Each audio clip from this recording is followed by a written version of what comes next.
The coronavirus pandemic has disrupted the world as we know it. It has upended transport, communication, as well as the financial markets. But the question is, what are the regulators doing to bring the situation to some level of normalcy? Joining us on Inside Government is Mercy Wanjau. She's the Acting Director General of Communications Authority of Kenya. She's going to guide us on how the authority is carrying out its business and ensuring that even as people work from home, they are safe and the content is safe as well.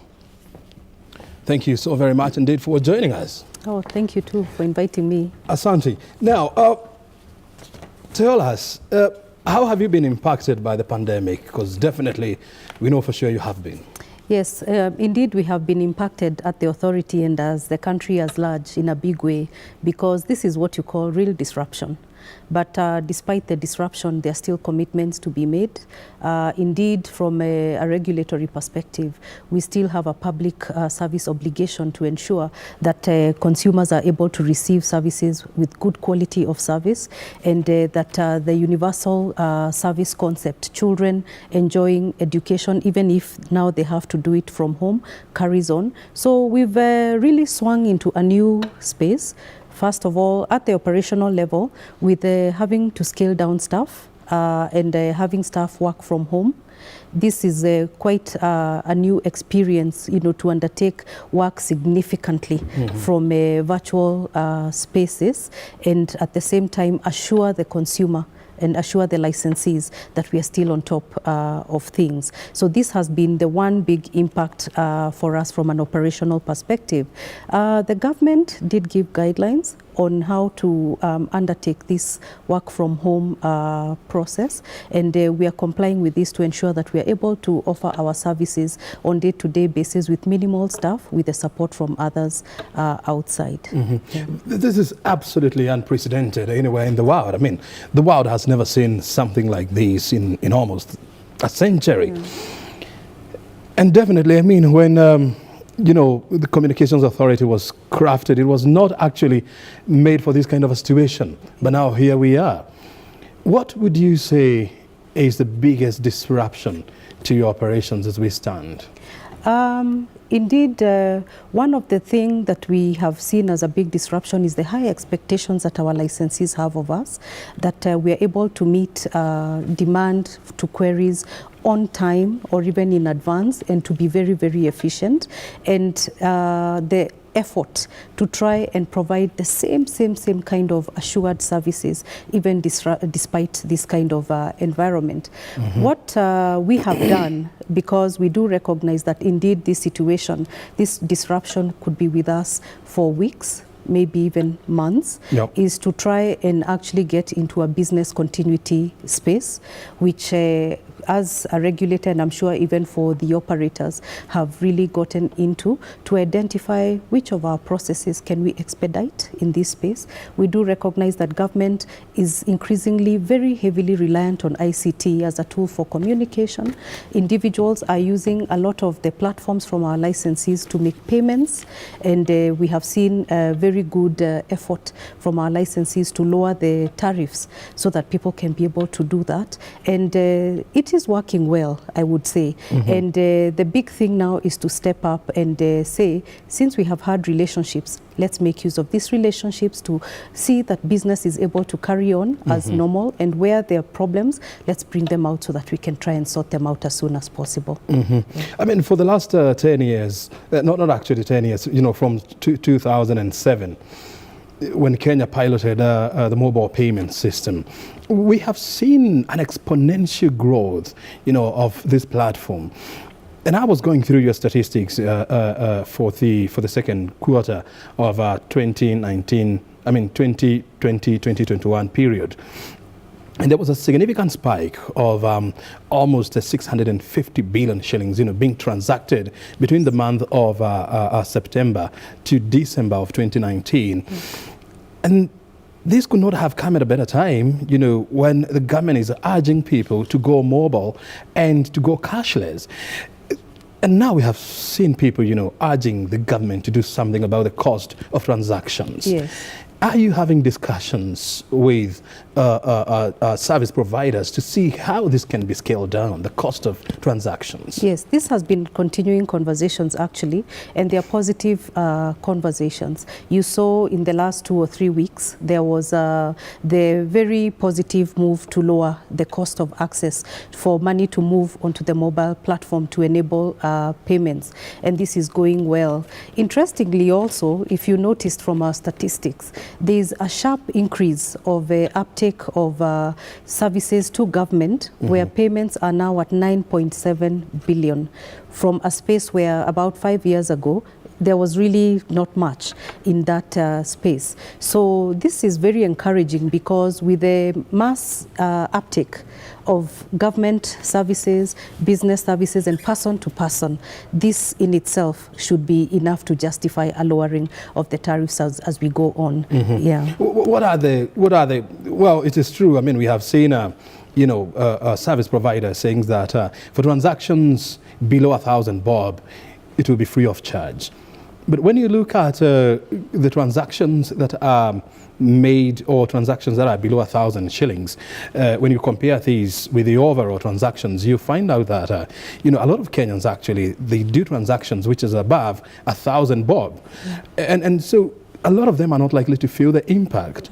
So do we have like a definite answer, from the providers? I know this is something that even calls, the taxman into consideration, but do we have like a definite answer, like we are likely to have transaction cost coming down? As I said, these are continuing conversations, and the initiative that was taken 2 or 3 weeks ago was actually to take care of the day-to-day living, that somebody doesn't have to handle physical money to buy milk, bread, to be able to do the day-to-day kind of things, and this is what it was targeted as. Of course, as you rightly put it, with the continued extension of this COVID-19 process, it might call for a rethink of what other concessions can be made in order to really bring in more people into that fold, and to make them really feel the positive impact of the concessions that are being granted. Yeah. What are service providers, what do they feel about this? I mean, it's definitely, it's going to rob them, some revenue. But are they enthusiastic about this proposal? I think this is a different season. And I must really take the opportunity to really sincerely thank our licensees, because we have really seen them put service ahead of profit in this season. We have been in extensive conversations about the need to increase capacity, because the users are spiking exponentially. And this means extra investments within the same space where we are asking for them to lower the prices or even offer services for free. And we have received positive uptake of some of these offers. So I believe it's a give and take and a delicate balance, but the important thing at the end of the day is not to see a situation where somebody had to go and unnecessarily expose themselves because they could not afford the transaction fee on that kind of a transmission, and this fortunately is not happening anymore. Yeah. The debate has always been, when you talk to your licensees, about, suppressing the cost of transactions. And they say that, they have been pushed to the limit because, there is taxes to be paid. There is duty to be remitted to the Kenya Revenue Authority. And this now is where the government comes in, and I'm talking about the National Treasury, and say, hey, look at this. We are living in unprecedented times. We're also going to lower duty and taxes, on some of these services. Have you engaged the National Treasury on the same? Yes, and indeed there is quite a bit of concessions that were given at the macro level, with corporate tax, income tax coming down and lowering.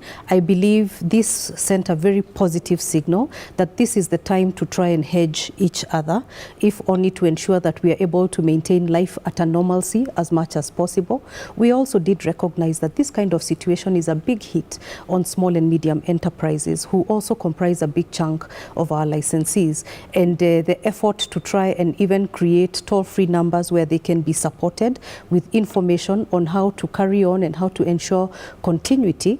And as we go forward, I think this will then lead us to a situation of actually looking at case-by-case scenarios to see how best to to handle these kind of cases in order to ensure that businesses do not close down as best as possible. Yeah. And I mean, with suppressed economic activities, we're definitely likely to see less transactions, going forward. Are they ready, and how are they preparing for a scenario like this if the situation was to be prolonged? It's an interesting question you ask, Mr. O'Brien, because I have no answer. Because, usually... Let's hear your thoughts. Because usually, we plan on a contingency basis of maybe 4 weeks. If this increases, perhaps a quarter. If it increases, maybe half a year, maybe a year.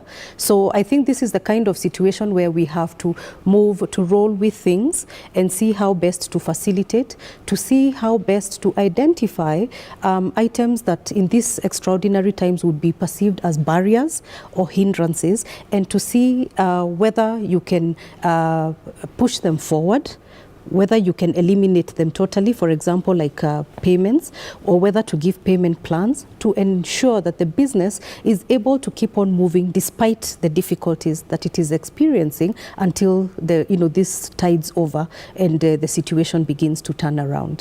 Yeah. I mean, in a situation like this, how are you going to ensure, there is compliance to safety standards that are prescribed by the law?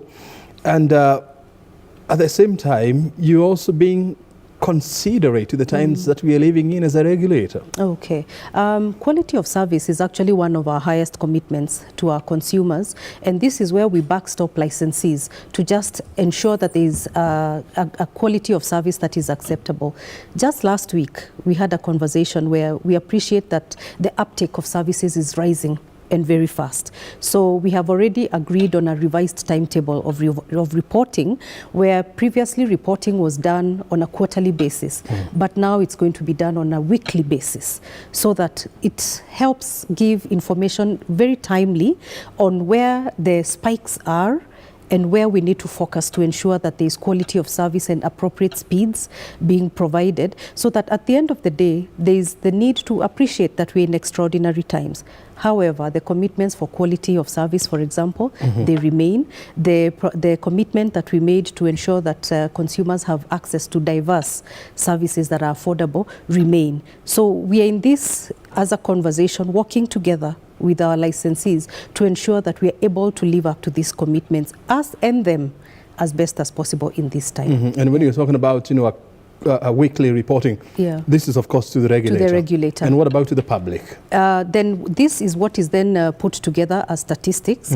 Like we shared the third quarter statistics ending 31st of December last year. That is done on a quarterly basis. But appreciating the extraordinary situation we are in, should there be something that would make it very necessary to flag out to the public, or even inform them that some service is not going to be possible, then that would be made upfront so that consumers are aware of that outage. But our planning and our sequencing is that we will not get there, that we will already have put in arrangements in place, given whatever approvals that would be required to enable the operators to carry on providing business. How is it significant, for the consumer of your of your services when the reporting regime has been changed from from quarterly to weekly?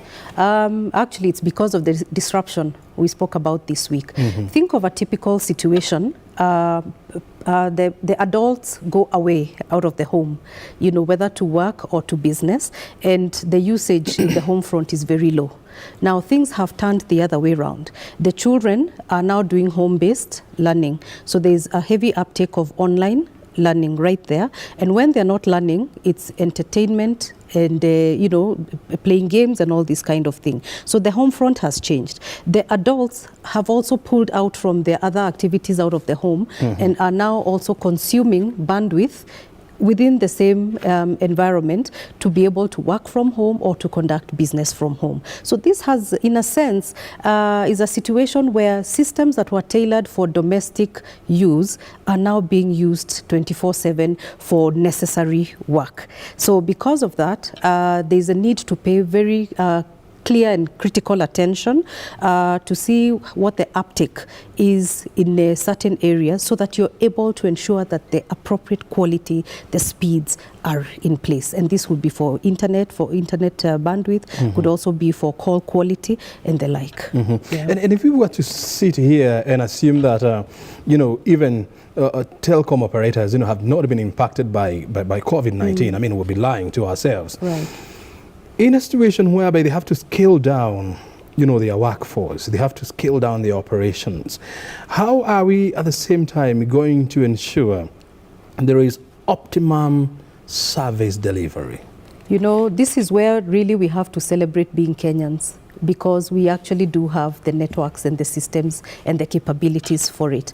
A lot of these workings are being done remotely, so that even when people do not work from the office physically, except for the core staff, they are able to receive adequate support even as people work from home. Of course, there's a lot of adjustment, I'm sure, that's coming at the personal level, at the corporate level, to keep delivering, at the same pace, yet working in an environment that was not quite tailored for that and had to adapt overnight to be able to provide for this.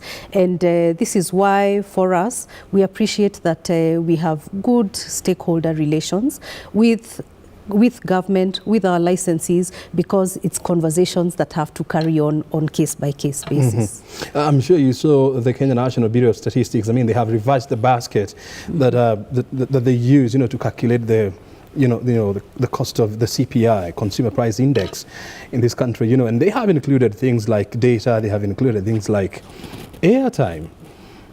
And so these two items, being considered to be critical to Kenyans, what are we going to do about pricing of these? Good question. These are now no longer luxuries. We all appreciate that, and I believe this is why the KNBS has put them in the basket, because when you examine the revenue per user for data and airtime, it is increasingly creeping up in terms of market share of the individual's income, which tells us something, that increasingly they are relying on this data and airtime to meet their day-to-day needs, whether they be commercial, economic, or even social, to rely on them. And the licensees are hearing this, they're listening this. I'm sure they have noted that, in this particular time, the uptake has been very high. What does it then mean in order to be able to strike a balance where the consumer is able to afford quality service at an affordable price, and the entity is also able to conduct a business that is profitable? It's a balance that has to be struck. Yes. And you also have to appreciate, we are not talking about the future. It's the here and now. We are talking about it is here and now. Here. People, thousands of people are working from home, consuming significant amount of data. Right. When are they going to feel the impact of these? We cannot wait for tomorrow. Yeah. It must have started yesterday. Yeah. Why aren't we having this? Why are we having this kind of a discussion? Actually, already some concessions have been made, like the one we said for financial inclusion, in terms of lowering the price, the transaction fee that would apply. And the floor is open. The conversations are happening. The removal of tax rates on some of the elements have also been effected, and I believe some laws are going to be passed, some amendments are going to be passed this week or next week. So I would say that the floor is open, and views are still encouraged to come in, because government is listening, and it appreciates that this is extraordinary times which call for extraordinary measures, and it is the space for everyone who is concerned in that pipeline to step in and do what they need to do to make life comfortable, to enable people exist day to day despite the constraints. And despite, government concessionary measures, like tax lowering, tax and tax breaks, the Kenyan telecom industry is hugely profitable sector. Why aren't we seeing some form of goodwill, from these companies? Saying, look here, we've been making profit for the last, I don't know how many years. We want to offer our services at a reduced margin as part of giving back to the society? I think you need to make a submission on this particular issue. I think you need to do so because those are the viewer yes, submission yes, actually, because you are yes, at a good position, to channel these kind of submissions. Right, because already there's quite a bit that has been done, and some of it is in cash. You can feel it in the shillings and cents, and the other is in kind in terms of providing services that were not there before. And I can tell you that the efforts that are being put in place are numerous and commendable in this space. Maybe you can outline them a little bit. For example, and I'll cut across telcos and broadcasters and couriers, because they're all playing in the same ICT sector space. For couriers, for example, now with the increase of purchases online, is bound to increase the packets that are being distributed. Yeah. And we have encouraged them, could you temporarily lower some of these prices in order to make it more affordable to distribute these packets?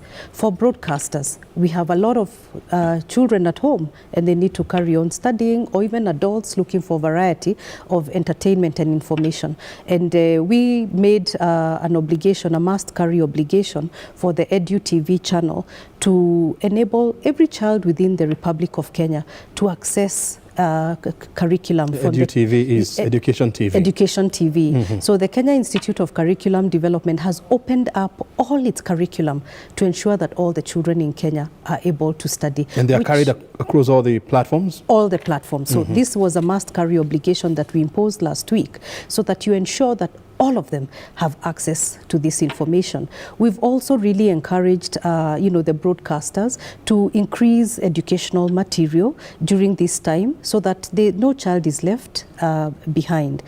In addition, we have brought in an obligation where every pay TV provider has been asked to open up their platform to be able to view all the free-to-air channels.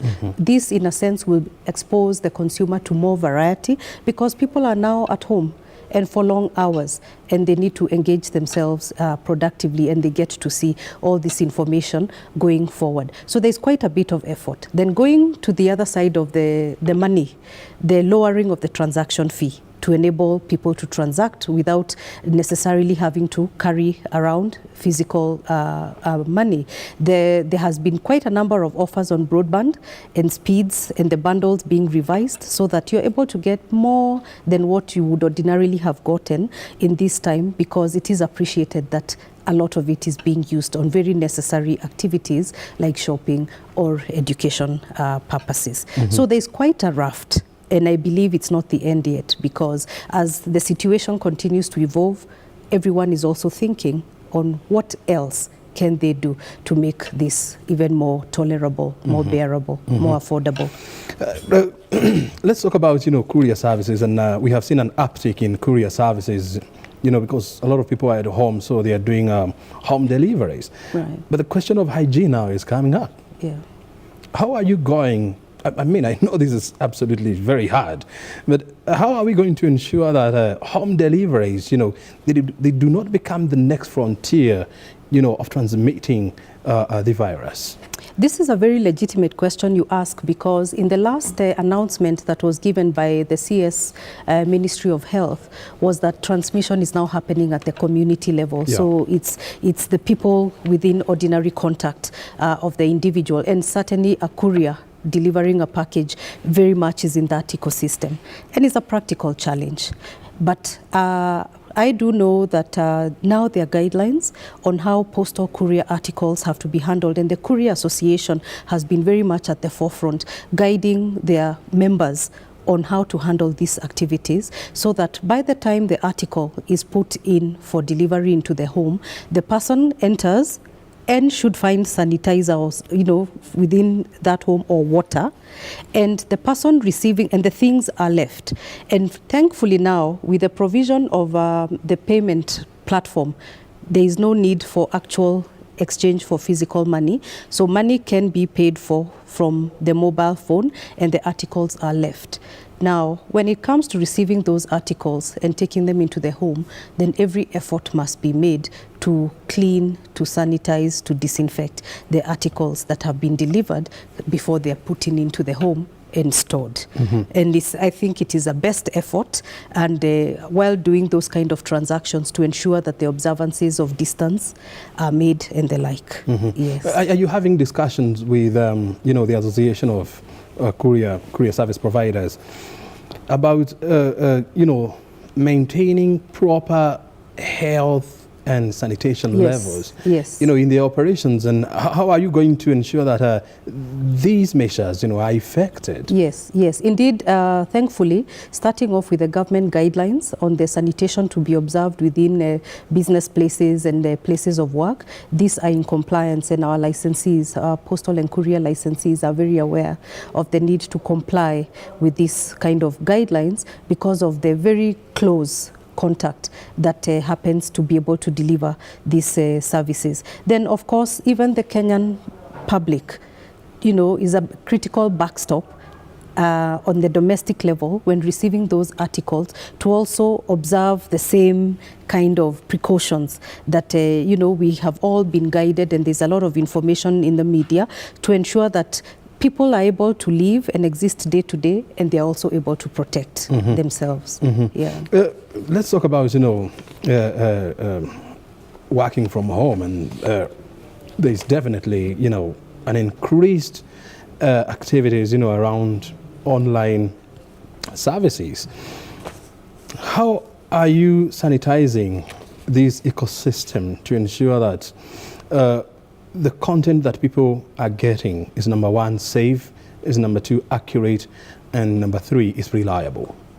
There's been quite a bit of information out there on how to schedule a day, because even I did realize that suddenly when you work from home, the structure that you have in an office misses, and it can be very easy to lose direction on the day. So there has been quite a bit of guidance on how to allocate the time of the day, when to study, when to work, when to stand up and rest, and when to get back to work. So this has been very, very helpful information. Then when it comes to sanitizing in terms of content, I would see it in two ways. There's the content consumption side, which we have an interest in as the Communications Authority of Kenya. And of course, the other side of, the sanitation, the hygiene, and the cleaning up of laptops and surfaces to ensure that they are clean with soap and water or sanitizer, to make sure that as much as possible those surfaces are clean. But I'd like to focus a bit more on the content that you mentioned. We have a situation here now where if one is not careful, you will have children on media for the whole length of day. And the need for parents or guardians to ensure that when it is study time, it is study time. But of course, children do not study the whole day. When it is not study time, then the need to know what is the child doing on that platform after studying. And we do have a flagship initiative at the Communications Authority on child online protection called COP. And this has been a very useful flagship initiative, because it guides parents and guardians, school teachers, and others who surround a child on ensuring that a child engages with that platform in a way that is positive, that is responsible, and that the child is enabled to be aware and to pick up signs of intimidation, signs of danger, and to report it in good time, so that that platform is a platform for good, and that any unintended kind of dangers like cyberbullying or cyberstalking are picked up in good time.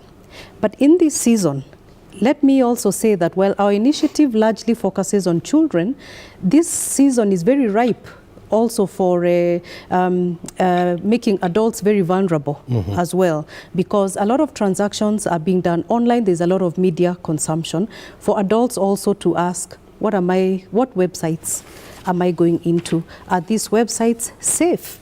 You need to trust and verify.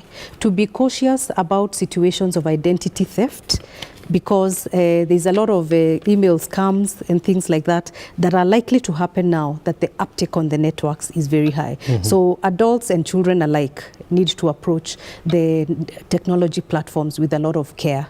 Yes. Mercy, in the interest of time, because we have to wind up, let me ask you this.